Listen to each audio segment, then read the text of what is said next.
Hiểu lầm về việc tái hôn của Triệu Lệ Dĩnh bị tiết lộ. Sự thật đằng sau vụ ly hôn của cô vẫn còn là một bí ẩn. Triệu Lệ Dĩnh thừa nhận nguyên nhân ly hôn là do sự mất cân bằng giữa sự nghiệp và gia đình, tính cách không hợp nhau. Bà đã khéo léo tránh được vấn đề mẹ chồng nàng dâu và thể hiện trí tuệ cảm xúc cao của mình. Đằng sau cho hề tái hôn này là sự dò hỏi quá mức của công chúng vào đời tư của người nổi tiếng và sự đánh giá sai lầm của giới truyền thông. Hôn nhân về cơ bản là vấn đề riêng tư và việc để lại một chút không gian riêng là điều khôn ngoan. Gần đây, trong ngành giải trí lại xuất hiện một trò hề khác, giống hệt những chuyện vặt vãnh xảy ra trong nhà hàng xóm, khiến người ta vừa cười vừa khóc. Có chuyện gì thế? Nữ diễn viên quốc dân Triệu Lệ Dĩnh bị paparazzi chụp ảnh đang dắt con đi chơi với bạn trai cũ Phùng Thiệu Phong. Hai người cư xử rất thân mật, cười vui vẻ, ngay cả ánh mắt cũng ngọt ngào như mật. Thực sự không có lửa thì làm sao có khói, thế nên mọi người đều truyền tai nhau rằng tái hôn đang đến gần. Ai mà không có trò dưới đáy nồi chứ? Khi tin tức này được đưa ra, cư dân mạng vô cùng vui mừng và giơ ngón tay cái lên, nói rằng cuối cùng con trai tôi cũng có một ngôi nhà trọn vẹn. Kết quả là, không lâu sau đó, chính các tay săn ảnh đã lên tiếng bác bỏ tin đồn, cho rằng họ đã phạm sai lầm và đánh giá sai sự việc. Đến hóa ra Triệu Lệ Dĩnh và Phùng Thiệu Phong chỉ cùng nhau nuôi con và không hề có chuyện tái hôn. Tôi nói cho anh biết, chuyện này giống như trò hề vậy. Những người của công chúng luôn bị soi mói, mọi thứ đều có thể được thổi phồng lên, nhưng cuối cùng tất cả đều vô ích. Nói về lý do ly hôn, Triệu Lệ Dĩnh cuối cùng đã không còn im lặng và mở lòng trong một cuộc phỏng vấn với truyền thông. Cô ấy nói rằng cô ấy là người rất coi trọng sự nghiệp và làm việc rất chăm chỉ. Cô ấy bận rộn như một cái máy suốt cả ngày. Hậu quả là bà đã bỏ bê gia đình và không hoàn thành nghĩa vụ của một người vợ. Cô và Phùng Thiệu Phong ngày càng ít gặp nhau, tình cảm cũng phai nhạt theo thời gian. Hơn nữa, hai người có tính cách và giá trị khác nhau, quan điểm về những chuyện nhỏ nhặt cũng khác nhau, dễ dẫn đến mâu thuẫn liên tục và dần dần làm hao mòn tình cảm. Nhưng nếu bạn suy nghĩ kỹ thì những gì bà ấy nói đều hoàn hảo và bà ấy không hề nhắc đến mối quan hệ giữa mẹ chồng và nàng dâu. Thật sự là ngạc nhiên, bố mẹ chồng cô luôn muốn cô sinh đứa con thứ hai. Mọi người đều biết điều này, nhưng cô ấy tránh nói về nó, như thể đó là chiếc đinh đóng trên cửa vậy. Trên thực tế, những người ngoài cuộc luôn nghĩ rằng chuyện ly hôn của người nổi tiếng là đã được sắp đặt trước, nhưng thực tế, vấn đề giữa mẹ chồng và nàng dâu là vấn đề chung. Đến tại sao bà ấy lại không nói ra? Có thể họ muốn tránh rắc rối và sợ gặp rắc rối. Tôi nói cho bạn biết, kiểu tránh né này thực ra cho thấy cô ấy rất thông minh. Cô ấy biết cách che giấu khuyết điểm của mình mà không làm tổn hại đến mối quan hệ. Nếu suy nghĩ kỹ thì sự lựa chọn của Triệu Lệ Dĩnh thực sự thể hiện sự khôn ngoan của cô.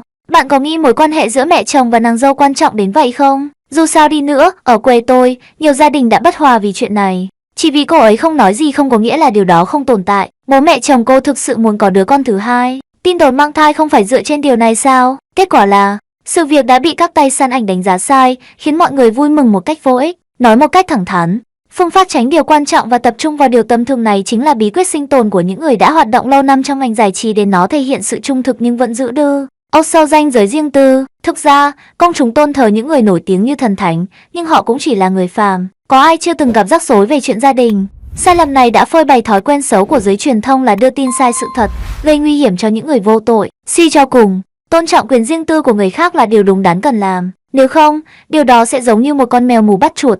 Điều này chỉ làm tăng thêm rắc rối cho bạn mà thôi. Tin tức gần đây về việc Triệu Lệ Dĩnh tái hôn đã bùng nổ. Trong giây lát, mọi người đều tự hỏi liệu cô có quay lại với Phùng Thiệu Phong không? Thật buồn cười, tôi cũng muốn nói rằng điều này thực sự bất ngờ, nhưng các tay săn ảnh đã ngay lập tức bác bỏ tin đồn này. Đây là điều chỉ có thể hiểu được chứ không thể diễn tả được. Vào thời điểm đó, một số cư dân mạng cho rằng việc Triệu Lệ Dĩnh và Phùng Thiệu Phong cùng nhau chăm sóc con và đi chơi giống như dấu hiệu tái hôn. Nhìn chúng, dường như có một mùi hương ngọt ngào thoang thoảng trong không khí. Mọi người đều thắc mắc, liệu họ có thực sự tổ chức đám cưới ở Bali không?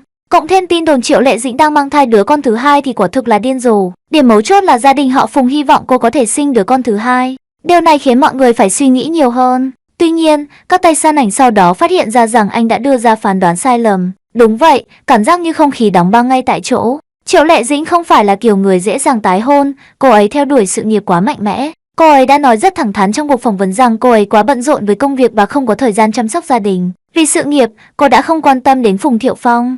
Và việc họ xa nhau nhiều hơn là ở bên nhau là điều không thể tránh khỏi. Tôi đã bị choáng váng. Tôi không ngờ hai người lại có tính cách khác nhau đến vậy. Thành thật mà nói, cuộc sống không hòa hợp sau khi kết hôn thực sự rất khó chịu. Với những xích mích nhỏ liên tục, mối quan hệ sẽ tự nhiên tan vỡ. Mặc dù Triệu Lệ Dĩnh không nói ra, nhưng mối quan hệ giữa mẹ chồng và nàng dâu chắc chắn có vấn đề, ai cũng biết. Cô ấy rất thông minh và tránh chủ đề này. Cô ấy thực sự thông minh, và sau khi hai người chia tay, mọi người đều suy đoán liệu họ có quay lại với nhau không. Nhưng cô ấy đã chọn cách im lặng, điều này khiến mọi người vừa mong chờ vừa cảm thấy bất lực. Triệu Lệ Dĩnh là một người phụ nữ độc đáo, luôn đặt sự nghiệp lên hàng đầu và tình cảm ở vị trí thứ hai. Cô ấy không quan tâm đến những lời đồn đại. Ngay lúc mọi người đang bàn tán thì thái độ của Triệu Lệ Dĩnh dường như thay đổi. Cô không còn là kiểu người chịu đựng trong im lặng nữa. Cô bắt đầu chia sẻ cảm xúc của mình một cách cởi mở. Điều này khiến cô có vẻ mạnh mẽ hơn. Cư dân mạng bình luận rằng cô ấy thật tuyệt. Cuối cùng, mọi người không khỏi thắc mắc, liệu Triệu Lệ Dĩnh có tái hôn không? Bạn nghĩ sao? Hãy thoải mái chia sẻ ý kiến của bạn trong phần bình luận nhé. Triệu Lệ Dĩnh và Phùng Thiệu Phong bị đồn tái hôn khi đang ăn tối cùng con nhỏ. Âm mưu bịa đặt của Papa Joshi đã bị đập tan. Từ Hoa Du Kỳ đến gió thổi ở Pinelin, Triệu Lệ Dĩnh, một người luôn bị AC, nghiệp cuốn hút, làm sao có thời gian để lo cho hôn nhân. Thay vì lo lắng cho đời tư của người nổi tiếng, tốt hơn hết là nên mong chờ bộ phim mới Phượng Hoàng Du Hành của cô. Trời ơi, Triệu Lệ Dĩnh và Phùng Thiệu Phong lại lên sóng. Lần này là vì tin đồn tái hôn sao? Đoán xem, hoàn toàn là hiểu lầm. Papa Joshi tự tát vào mặt mình, trò này buồn cười quá. Thật lòng mà nói, tin đồn kết hôn, ly hôn, rồi giờ lại tái hôn của cặp đôi này còn hấp dẫn hơn cả phim truyền hình. Hôm nọ tôi thấy trên link tìm kiếm hashtag trên Weibo, phản ứng đầu tiên của tôi lại nữa nhưng khi tôi nhắc vào thì không, chỉ là hai người họ đưa con đi ăn tối cùng nhau thôi. Thật tình, sao mọi người lại dễ tin đến thế? Bởi vì công chúng rất thích xem cảnh đoàn tụ, nhất là khi thấy họ trò chuyện cười đùa với con cái, ai mà chẳng muốn thấy một cái kết có hậu cơ chứ. Nhưng em, đời đâu có nhiều chuyện cổ tích như vậy. Phải nói là Papa Joshi thời này giàu trí tưởng tượng quá, họ có thể liên tưởng ánh họ cùng nhau chăm con với chuyện tái hôn sao? Tuần trước tôi và bạn trai cũ còn đi nướng thịt ngoài trời, chẳng lẽ cún ghi phải chuẩn bị cho chuyện tái hôn sao? Buồn cười thật, càng nực cười hơn là họ còn bịa ra cả chi tiết kiểu cưới lại ở Bali. Không dùng trí tưởng tượng để viết kịch bản thì đúng là uổng phí tài năng. Triệu Lệ Dĩnh sau đó đã chia sẻ trong một cuộc phỏng vấn rằng cô là một người nghiện công việc đóng phim quanh năm. Nghĩ lại thì, từ Hoa Du Kỳ đến Phong Phong Chiêu Win Belosi in Pinalia phim, nào không thành công, nhưng cái giá phải trả là cô không có thời gian ở bên chồng. Chẳng phải Phùng Thiệu Phong từng nói trong phim rằng anh muốn một người vợ có thể ở bên anh bất cứ lúc nào sao?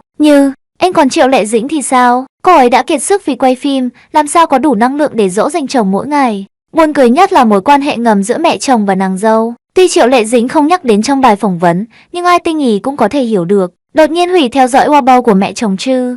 Khi ly hôn, hành động này chẳng phải đã quá rõ ràng rồi sao? Nếu bạn hỏi tôi, thì sao nữ bây giờ khó khăn quá? Nếu bạn muốn sự nghiệp, nhà chồng sẽ nghĩ bạn không quan tâm đến gia đình. Nếu bạn mua, anh có gia đình, người hâm mộ sẽ nói bạn đang lãng phí tài năng. Làm người đã khó, làm sao nữ còn khó hơn? Thật ra, thật thú vị khi mọi người lại quan tâm quá mức đến đời tư của người nổi tiếng. Trần Tư Thành bị chỉ trích vì ly hôn, nhưng Triệu Lệ Dĩnh lại bị thúc giục hàn gắn. Đây chẳng phải là một tiêu chí khuẩn kép điển hình sao? Theo tôi, thay vì lo lắng về việc họ có tái hôn hay không, tốt hơn hết là nên chú ý hơn đến công việc của họ. Bộ phim mới Phượng Hoàng của Triệu Lệ Dĩnh sắp lên sóng, đây mới là vấn đề nghiêm trọng.